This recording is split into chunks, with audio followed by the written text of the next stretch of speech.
Cue the music.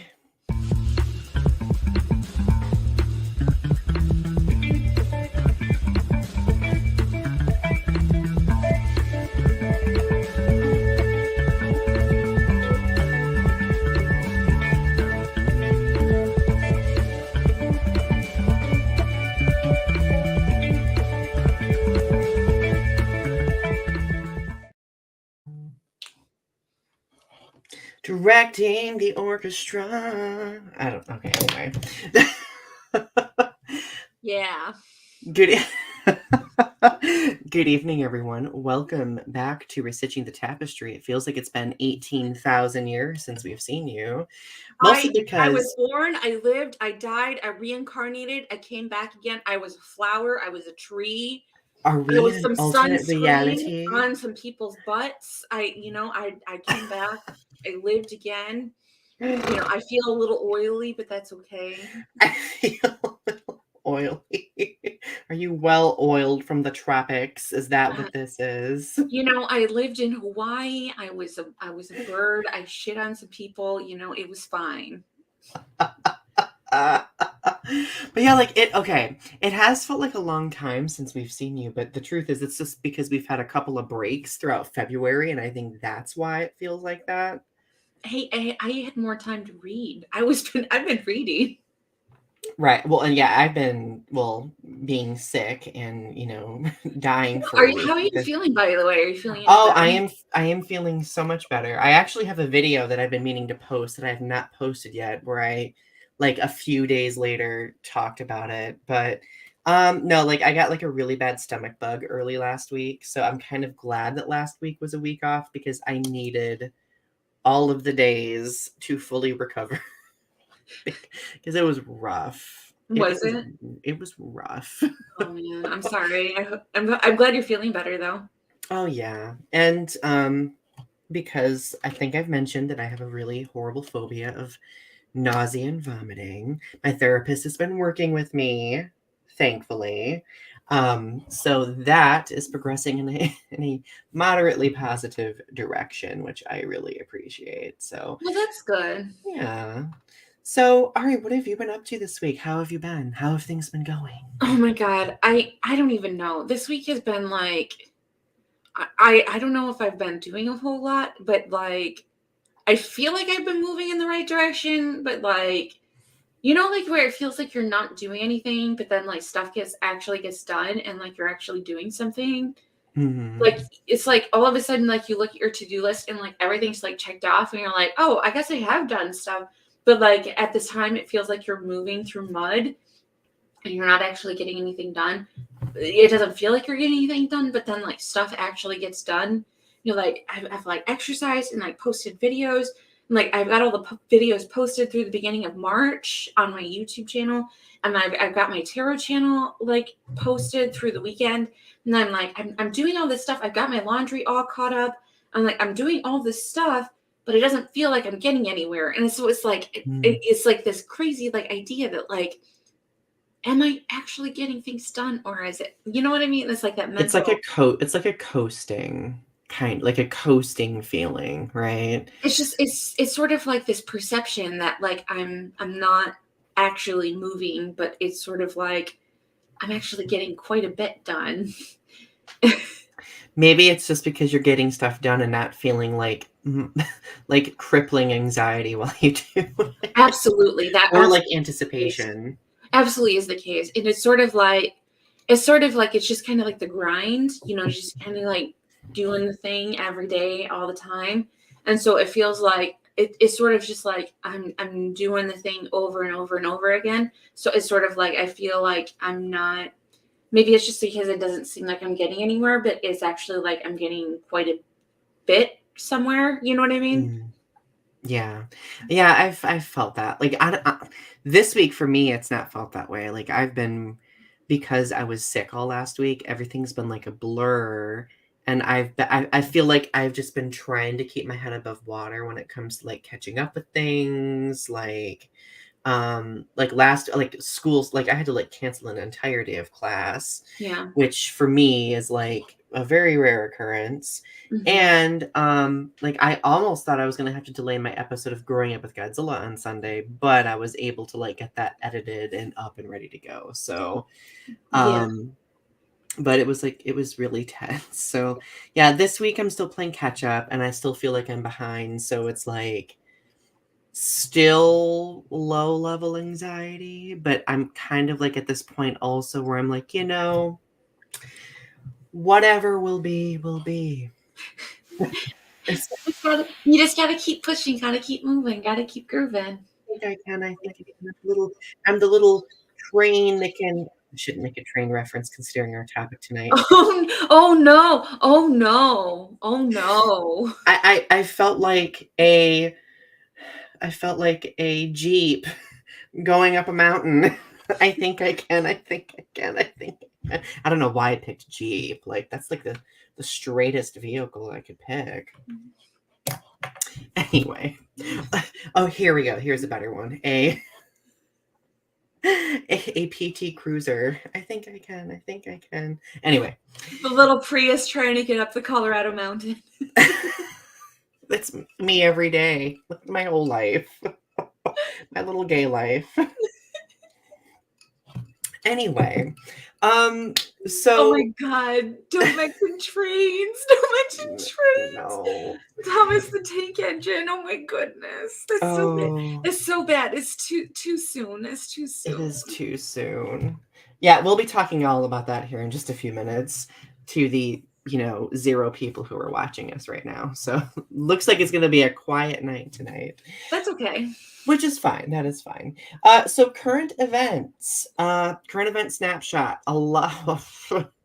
I mean, a lot's been going on. Like, My I think goodness, yeah. that's why we wanted to do this episode tonight about like eco disasters, because literally so much has happened in the past like few weeks that I feel like it would be negligent of us not to talk about it. I'm really concerned about tomorrow. What's going to happen tomorrow in Ukraine? It's because tomorrow's the first anniversary of Russia's invasion of Ukraine. And they're like concerned that they're actually going to like do some kind of strike again in Ukraine, like strategic strike as like an offensive. And I'm really concerned about just like, because to me Putin is very unhinged.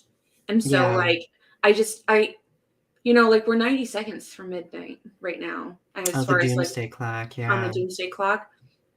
So I'm just like, I just like stuff like that is very like unsettling, It's just like, we're always like edging towards, disaster. And so at these like very critical moments, at these very like critical periods, stuff like the anniversary are very like hold your breath moments, like because you don't know exactly what's going to happen.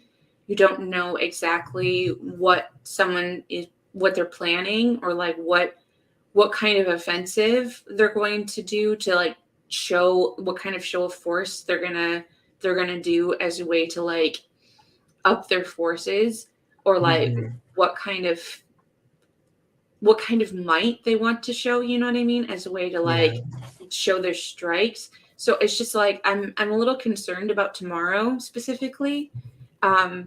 So I'm just kind of like holding my breath tomorrow about what's going to happen. Yeah, me too. So I'm just kind of like praying for Ukraine, and just like praying that everything just kind of goes okay, and that everything is going to be all right.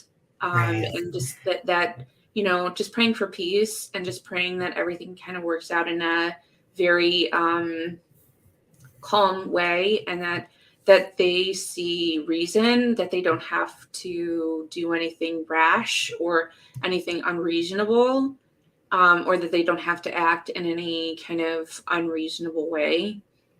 It's really mind-boggling to think that it's been a year already. Like it feels like it both and like I can only imagine how this feels from the Ukrainian perspective, but it feels like it's been so long, but it also feels like it's just been yesterday when you think about it.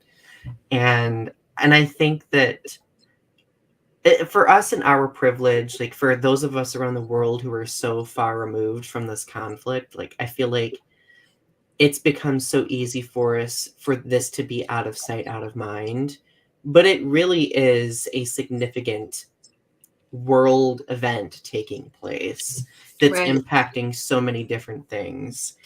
And no, like I'll echo what you said, and I really hope that everything is okay. And I really just hope that tensions calm and that leadership on both sides find some way to Alleviate the situation. alleviate the situation. Yeah.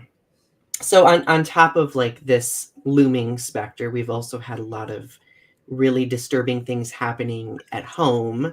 And what we'll be talking about for the majority of the evening, like the East Palestine train derailment, which has turned into an eco disaster. That's been one of the current events. And then last Monday, there was a shooting at Michigan State University, Mhm. which is, of course, extremely unsettling.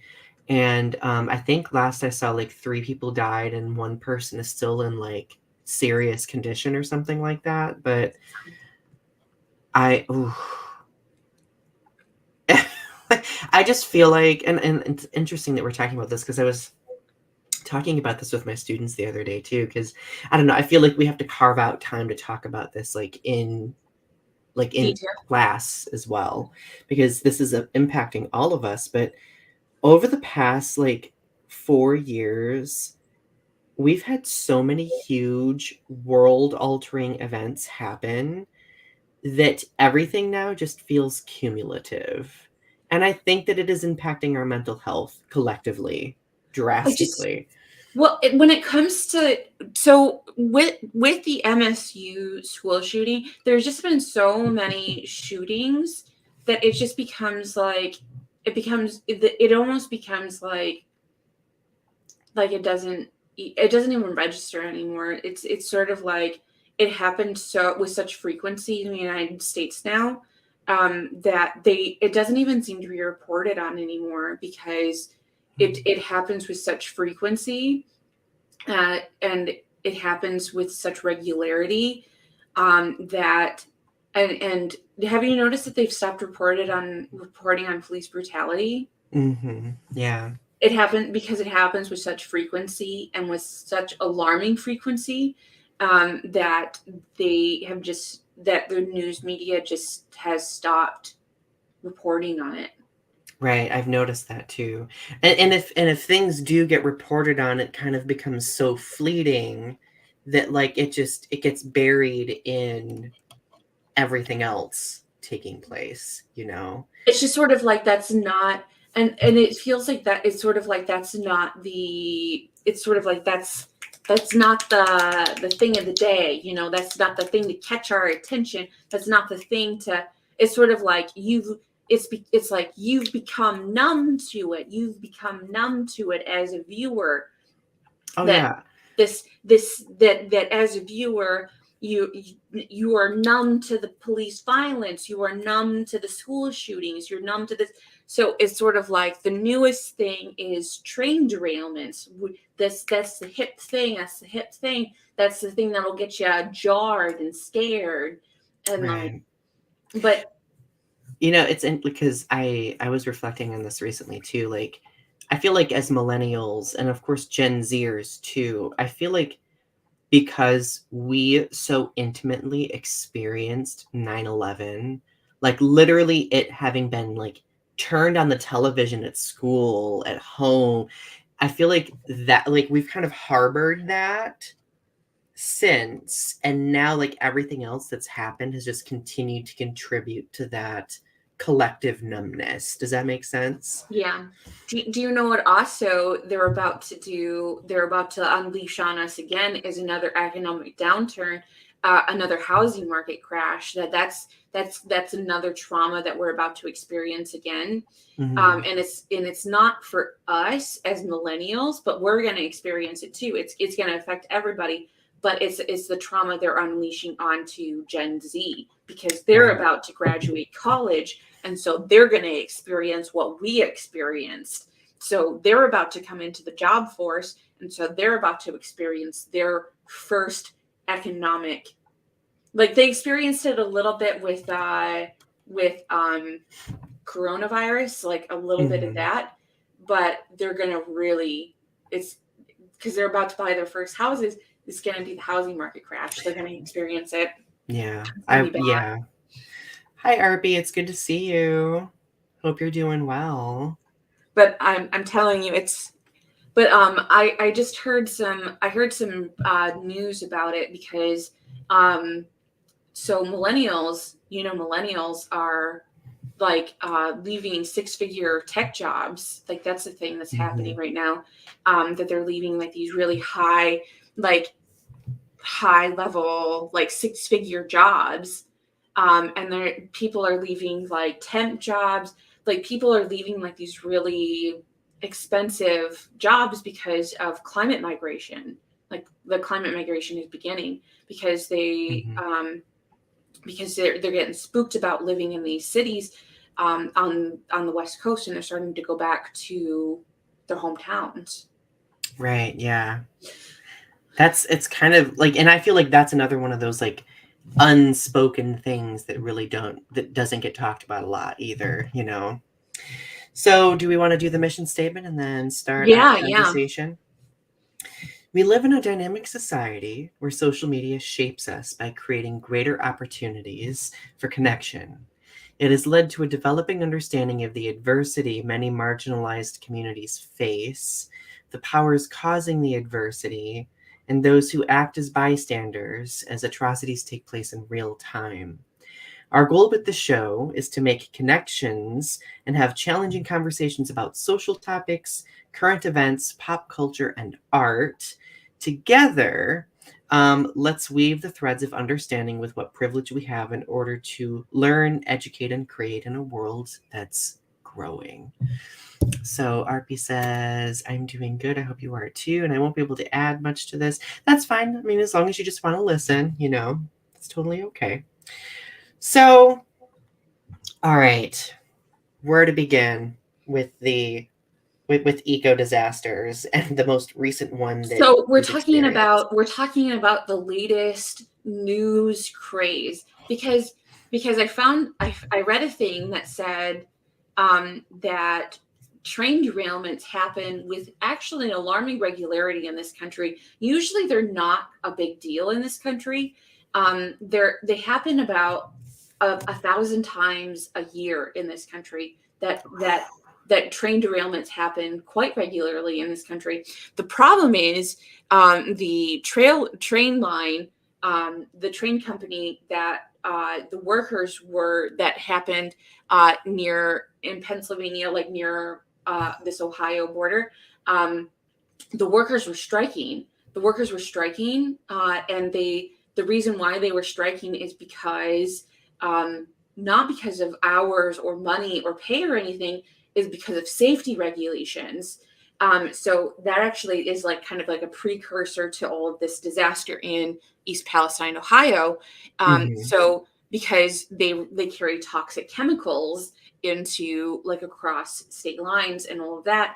So you get this like major train derailment of this very toxic chemical, vinyl chloride. Yeah, it was vinyl chloride. It was like multiple chemicals, but vinyl chloride was like the worst. It was vinyl chloride, butyl acrylate, and isobutylene.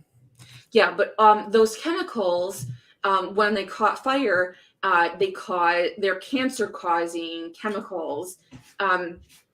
So it's interesting. It kind of reminds me of the Andrew Bird song, "A Nervous Tick Motion of the Head to the Left." If you've ever heard that song, I have heard it's that about song, yeah. guy getting caught in a toxic chemical spill near North Platte, and he has problems with getting like some neurological problems. But it kind of reminded me of that, like like dealing with the fallout of a toxic chemical spill. And like Right. I feel like all of these people in the surrounding area of East Palestine they're breathing in all of these chemicals that are in the air.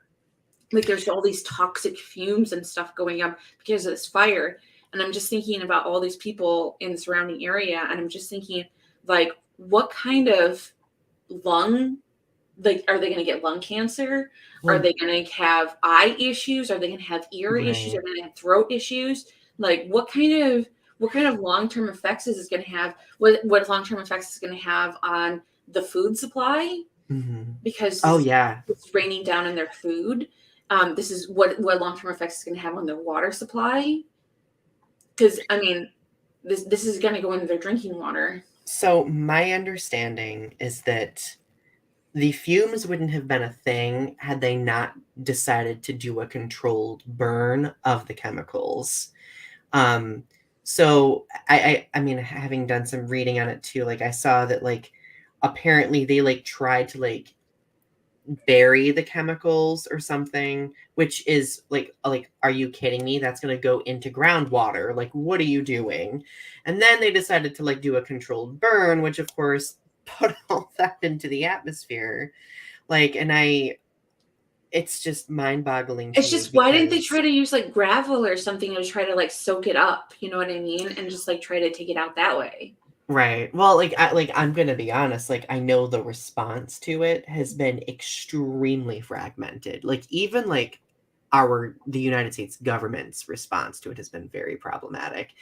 Because I mean, granted, I will say that there were some pieces of legislation passed during the Trump era which, limited or, kind of sabotaged the rail industry and like its security and maintenance, etc., the Yeah. infrastructure of it all.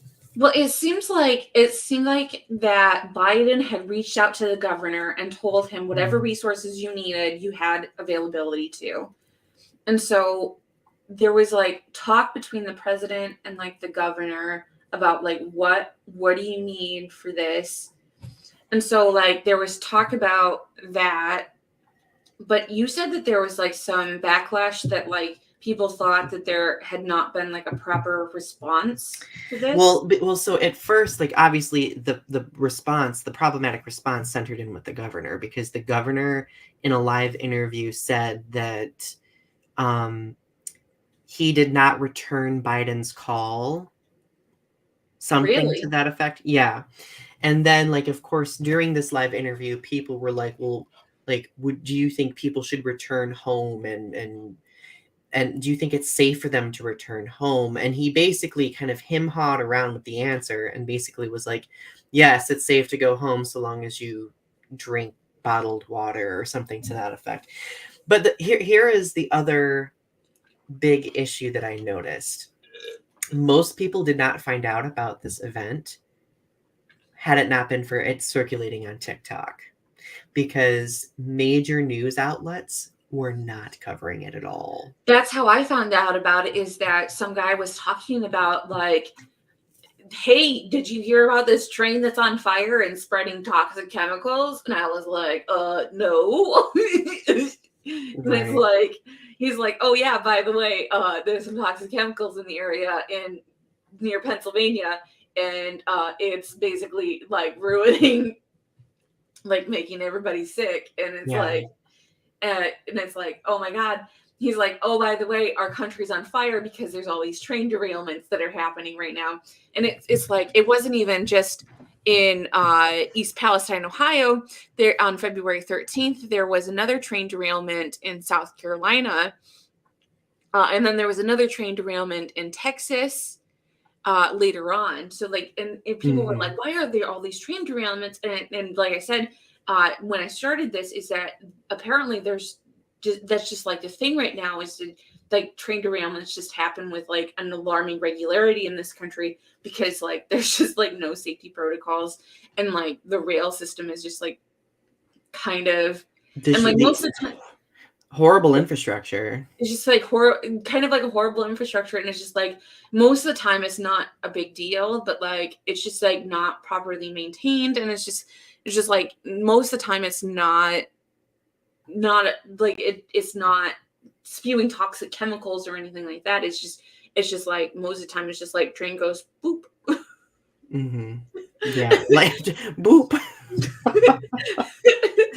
Well, I think like so like thinking about like, because was my reaction to this event, like after having seen it on TikTok, because of course once you start getting on TikTok, we start like doom scrolling through everything, right? Because Right. once I clicked liked on one thing, I started getting the news more, and like what really has people worried is like the tributaries, like the creeks and stuff near the accident or the derailing, pour into the Ohio River, which is like a huge like river system that runs all the way into the Mississippi River.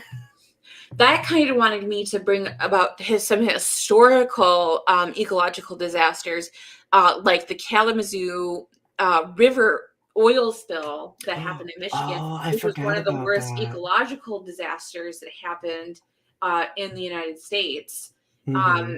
because there was an oil spill in the Kalamazoo River, and it was probably one of the worst ecological disasters that happened, as far as like river disasters.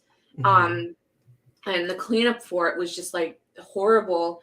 It poisoned the drinking water, and I don't think it's still clean to this day, but it's been 10 years. It happened in 2010, and it was just like it was a horrible oil spill, and the drinking water in Michigan, we have problems with like PFAS, and we have problems with like the oil spill that happened in the Kalamazoo River. But like it's just like we have like our drinking water gets polluted regularly by, and like in my hometown of Muskegon, our water gets polluted by industry quite regularly, and they try to do like they'll do like certain things to try to like make it seem like they're doing like they'll make like public parks and stuff to try to like make it seem like they're doing stuff, but like we had like a paper mill that like destroyed the Muskegon Lake because they were dumping, paper products and like paper pulp and stuff into our lake system, and so it was like destroying our water supply for like the longest time, and like that was like a huge thing, and that was going into Lake Michigan. So That it makes me so angry. Like, why do we need to do that?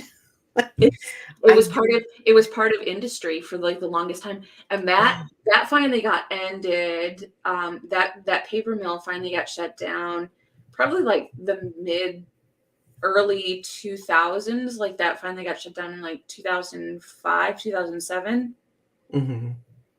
But No, they had been like a huge like, so that, and like they're still just dredging up all of that paper product stuff out of the lake, and that was being sucked into Lake Michigan. I can't even. Well, and no, because I do remember the Kalamazoo River spill, because I remember that didn't that happen not long after the BP Gulf oil spill, which was Yeah. huge. Like I think that was in like 2009 or 2010. Like it Yep. was astronomically huge, Mm-hmm. and like arguably another one of the biggest ecological disasters in our country, in the world's history too. So I don't know, like I can't help but, I guess I have two reactions. I get really angry about it, but I also feel very helpless about it at the same time. Because it's like, what are we doing? What are we doing to our water supply? Like that's our drinking water. That's our livable. Like we have such a small percentage of drinkable, usable water. Why are we? Why are we Destroying the damaging? planet. Why? First of Yeah. all, why are we destroying the planet? But second of all, why are we destroying our usable water? Like especially now in this time, like when we have climate change, and it's making it so that our usable water supply is going to be dwindling, why would we destroy our usable water? Well, and additionally, like if we think about East Palestine and Ohio and like Eastern Ohio, Western Pennsylvania, that region, which that whole region, they say like, I think the latest report says like within 100-mile radius is like drastically impacted by this. Um, that also happens to be a huge farmland area that produces a lot of like produce, you know, a lot of like livestock, etc., like a lot of natural resources. So like if when the groundwater and the ground itself gets poisoned, that takes a long time to bounce back, you know, Right, right. if ever, honestly. Um, I mean, if we think about other like huge ecological disasters like Chernobyl in 1986, right? Like, That still hasn't bounced back. That whole oh area no. in Russia is still unusable. Like you cannot go into that area. And And it's like it'll be unusable. Is it in, I think it's in, is it in Russia or Ukraine? it's in Russia. It's thousands of I thought it years. was in Ukraine.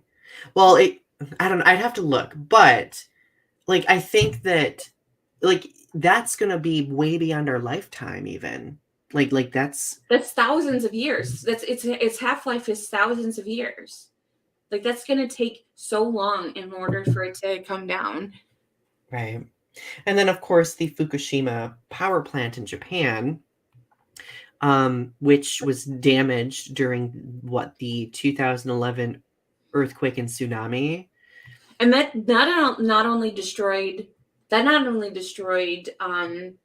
the area, made it radioactive, that destroyed usable land because Hmm. that went into the ground, that destroyed water, that destroyed plants. That I mean it's everything. It's And not it's still pouring into the ocean too. I mean it's just it's Oh, everything. It's horrible. It's and like you just like think about like when you think about these disasters, you think about just like a limited range, but like it's everything. And like they're trying to like they sent. I know that when I read about Fukushima, I heard that they were sending like people in to like kind of like dig up the ground to like get underneath it. You know what I mean?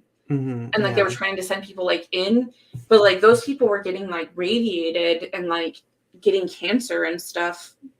So I think what, I mean, obviously, aside from like these horrible ecological disasters, the other thing that really frustrates me is like there are always other generations who look at our anger, like millennial and Gen Z anger about this, and act like we're being overdramatic. Like this is our future we're talking about, right? Like how are we going to be able to sustain our future if we don't have a planet that we can healthily work with that will help us maintain that future. So I don't know how you feel It about just feels that. like and like the thing about that kind of I think that some people like the older generation doesn't understand is like why millennials and like why Gen Z sometimes doesn't want to have kids is because like we think about like climate change and we think about like all of these disasters and we think about all of this stuff and like there's like this uncertainty about the future about like you know we think about like this destruction of the planet. We think about like like for myself, like I thought about having kids, but like then I thought about the future, and I was like, I'm not sure, bringing kids into the world, if that would be a good thing. You know what I mean? If it Right. if I want to bring them into a world that's being slowly destroyed, Yeah. No, it's unsettling because like I feel like there isn't enough thought and conversation put into legacy and how we can make sure that future generations are sustained and okay, right? And I don't know if that's just because of industry and consumerism or what, but like I feel like there should be room for that conversation to take place. Because, if I did have kids, I'd want to make the future safe for them. I'd want to create a world in which they, are able to thrive. I don't want to make it so that they have to clean up all of the mess that we have set forth for them. You know what I mean? I don't want to leave them, I don't want to do what, the previous generations did, where they just like literally kind of just took a shit on the planet and then just left it for us. And then so that we just like take a shit on the planet and then leave it like that the shit just piles up, and that we just like we just leave it for the next generation. You know what I mean? It just becomes like a cruel cycle, of But it's repetition. sort of like we're all just like at this concert, and that all of the trash is piling up, and that it's sort of like nobody's cleaning up the trash. You know what I mean? And that everybody's just like waiting for that the party's going to be over, and that somebody's going to have to pick up all the trash eventually. Right. No, it's so true. It's so true. You would think that at a certain point we would learn, because like obviously what's happened in Ohio is going to have like long-term ecological and economic impact, right? And of course the people who live in that area, like many of which are displaced now, and like they're being told that it's safe to go back home, but like many of them don't feel comfortable even returning home. Well, and I just think about like, I'm not even just thinking about like the short-term effects of this. I'm thinking like the long-term effects. Like, how is this going to take effect of like the weather patterns? Like how is this going to affect the rain cycles of this? And like, what if there's like a tornado, or like what if there's like what if there's like a snowstorm or something? Like, how is that going to affect? You know what I mean? Like, how if this gets into like, like if this freezes over, like how is that going to affect this? Like we don't. Right. How far will it go in the atmosphere, and how far will other locations be impacted, right? That's what I'm saying. Yeah, I mean, if you watch some of the TikTok coverage, like a lot of people in like upstate New York were reporting like acid rain, and That's what I'm saying. Like a residue like in the rain. Like I know like people downstream. Ooh, I just pulled out my earphone. People downstream, like west in Ohio, like hundreds of miles away, were like going down to the Ohio River and noticing like an oily like sheen substance like in the water. So and like how long is it going to stay in the supply? Like, is this just it? I mean, this is just like right now, but like how far does it go, and how long does it last? I mean, is it when it gets into the water supply, how long is it going to be in the water supply for this like radius area?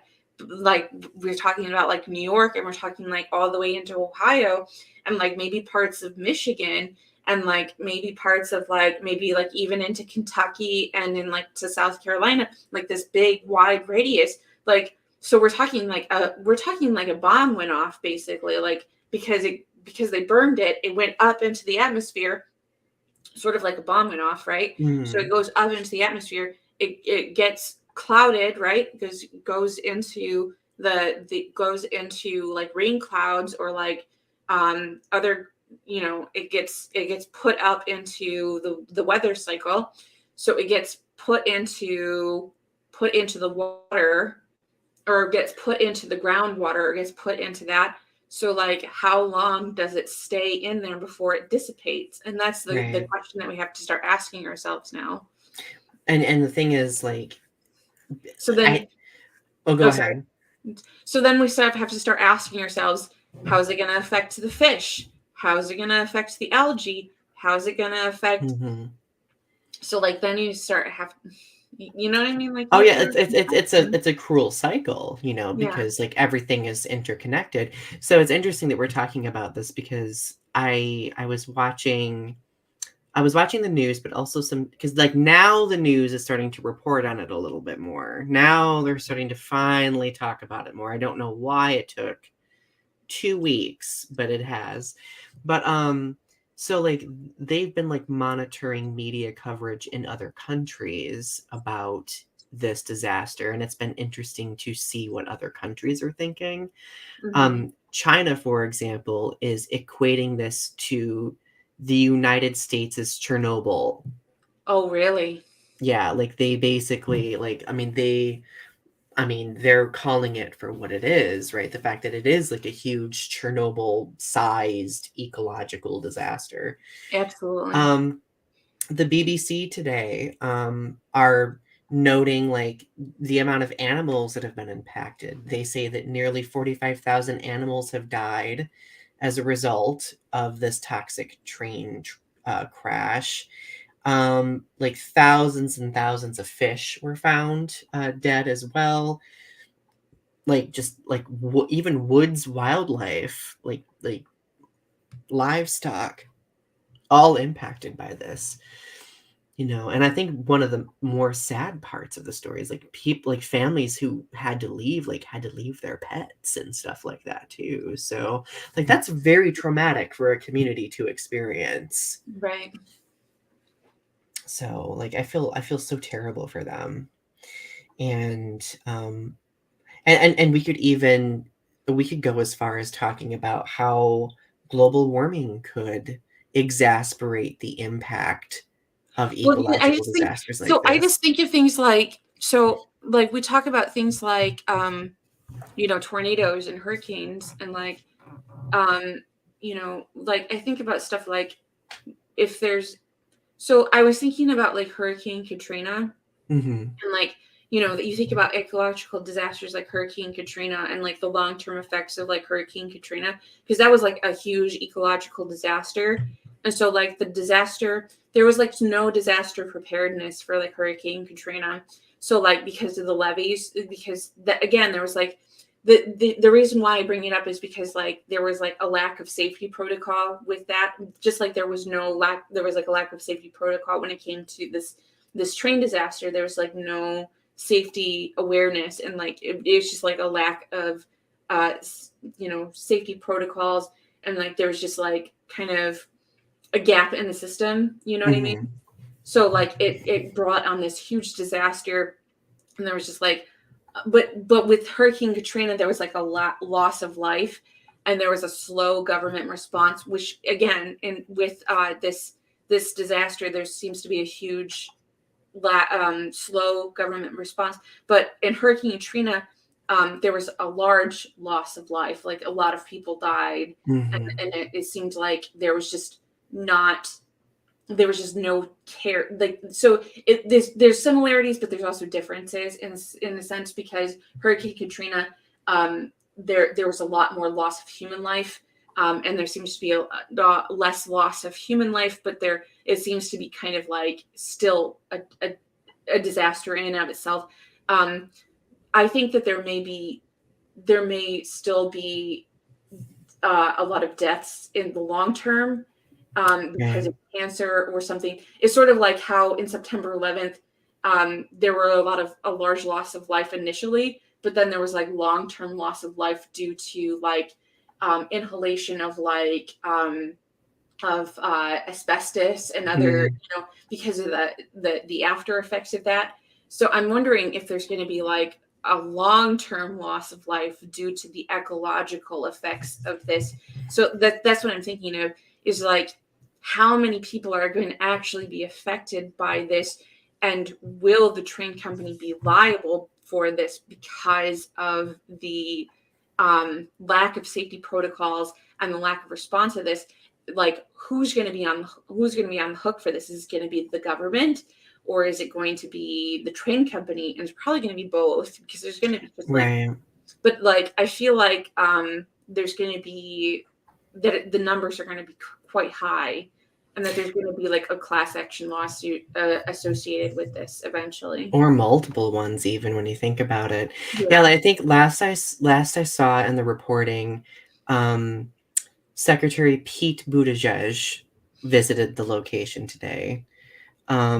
Trump visited yesterday, and gave away he called it Trump water, and then he gave away his MAGA hats to me. It just seemed kind of like a publicity type of thing, but like, which is sad to me.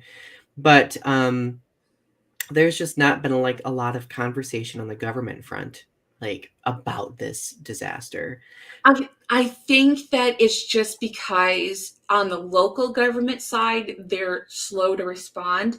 I feel Yeah. like the federal government is going to swoop in here pretty quick, Right. and Yeah. that there's going to be, I feel like there's going to be some FEMA response here in a minute, that there's going to be some more response. But they're waiting for the governor to respond, and the problem is that it's sort of like a governor issue is the thing. Yeah. And there's like mixed messaging and like, I don't know, like a lot of just like very problematic messaging, I think that has Right. happened. But the fact that they're making it, that the fact that it's the lack of response is, it's very concerning. It's very concerning because they're turning something like the fact that Trump has made this into a political issue and is, using it as a platform to try. It's sort of like I feel like he's using this as a platform to try to make himself look good, as a way to try to get himself into the political sphere again, to try to like make himself look good, as a way to Gain gain votes, votes. And that's yeah. disgusting to me, as a way to use human misery to get votes. um Yeah.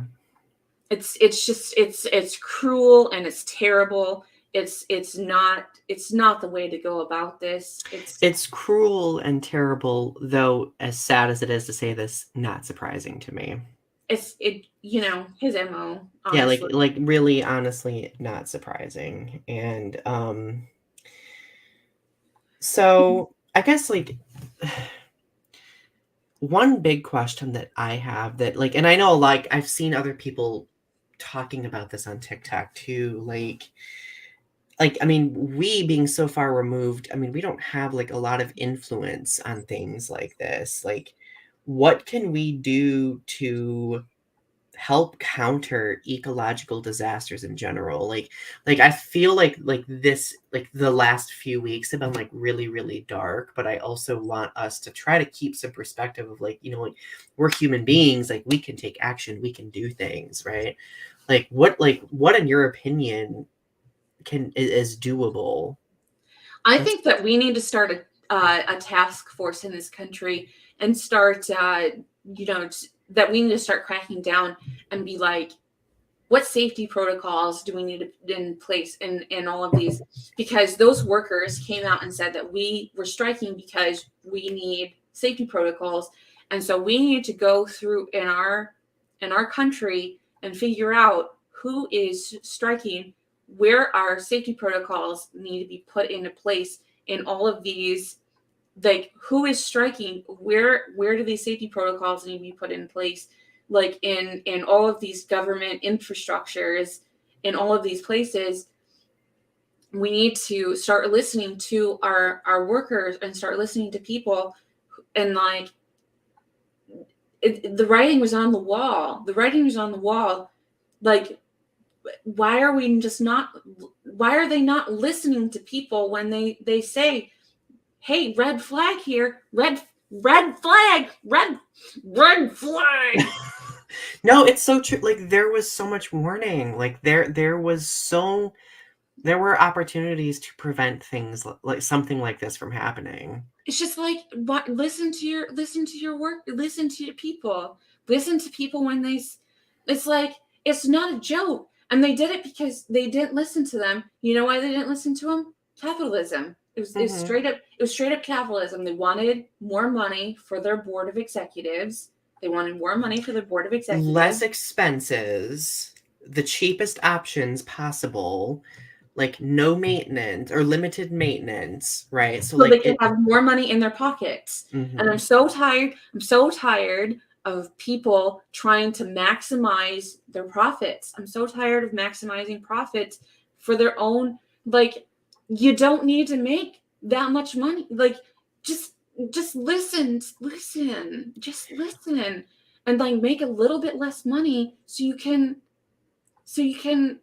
make it a little bit more safe. Well, and then doing it at the expense of so many people, right? Because like when you think about it, like it's literally being done at the expense of people's safety. Yeah. I just it just like drives I can't even it just like I'm broken. It breaks my mind. It breaks my head. I just don't even I can't even like does not compute.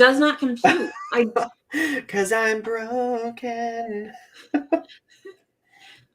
You know what I No. mean? Like, No, yeah, I agree with you completely. And like I think again, like because of all of these things happening, like I mentioned at the beginning of this episode, like I feel like our generation and Gen Zers are just so mentally exhausted. And other generations, not everybody in those generations, but I feel like other generations just don't have the level of concern. I don't think that's true. I think that it started out that way with um with boomers. I think that boomers they had government watchdogs. They've had government watchdogs. So it's willful. It was willful. Like I mean, will that's why they vote. That's why they pay taxes, is so they have government watchdogs. They want to be safe. Just they have this idea of safety just as much as everyone else. They want to be safe. right. But the thing is, like, they want to be safe, but they can be safe at the expense of other people's safety. That's the problem. I think that everybody, regardless of their generation, can rally around the fact that they don't want their houses on fire. They don't want their crops to be poisoned. They don't want food to be bad. So a thought, could it be less of a generational thing and more of a class related thing? It could be class related, yeah. I mean, if we weave it in with the conversation about capitalism and maximizing profits and stuff like that, It really is. It really is a class related thing, right? Because and the thing is, like somebody mentioned this today on the news, that if the East Palestine train derailment happened in like an affluent suburb of a city, it would be talked about so much. Like it would have taken priority, right? But the fact that it didn't, it happened in a rural area, of like low to middle, like income brackets, etc. Like that's why right? it wasn't really talked about. Right. Which is like again that it just circulates us back to the whole class thing. So I guess in conclusion, multiple variables have weigh into this, unfortunately. Right. But that also brings us back to things like the oil pipeline through Native American land. I mean, the reason why that got built is because it was through Native land and they didn't build it through white people land, So, I mean, it's a matter of where and who it is and why it is because they wouldn't build it through the white person territory. I mean, colonization 101, like that. Just like it still manifests itself to this day. It always goes to the poorest, the poorest person of color, and the most the most vulnerable person, Right. honestly. Marginalized communities, yeah. Most marginalized communities, yeah. So now that we're like nearing the end, like obviously our last question is like, is the future really heading down a dark path, or do we see some stability? Um, it's a little bit of both. I think, Yeah. I think, I think that some of it is. I think that some of the news does over.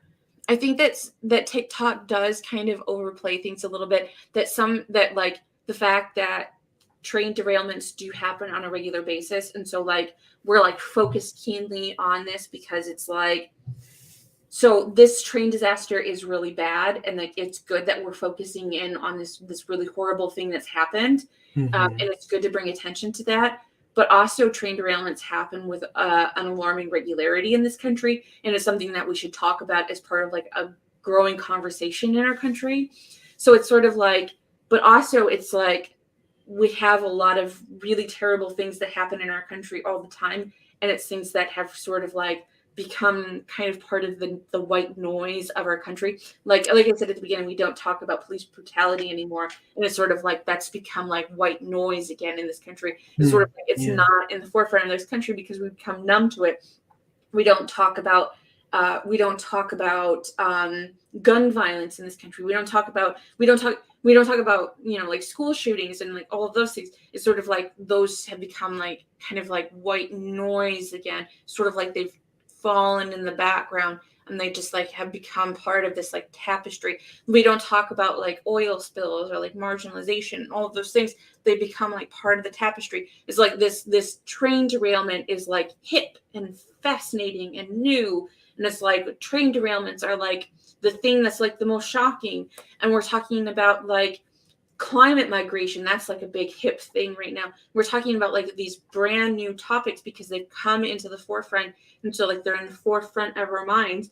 But like all of those other things have not gone away, you know what I mean? It's sort of like, Right. so it's like, is is it trying to just scare us? Yes, a little bit.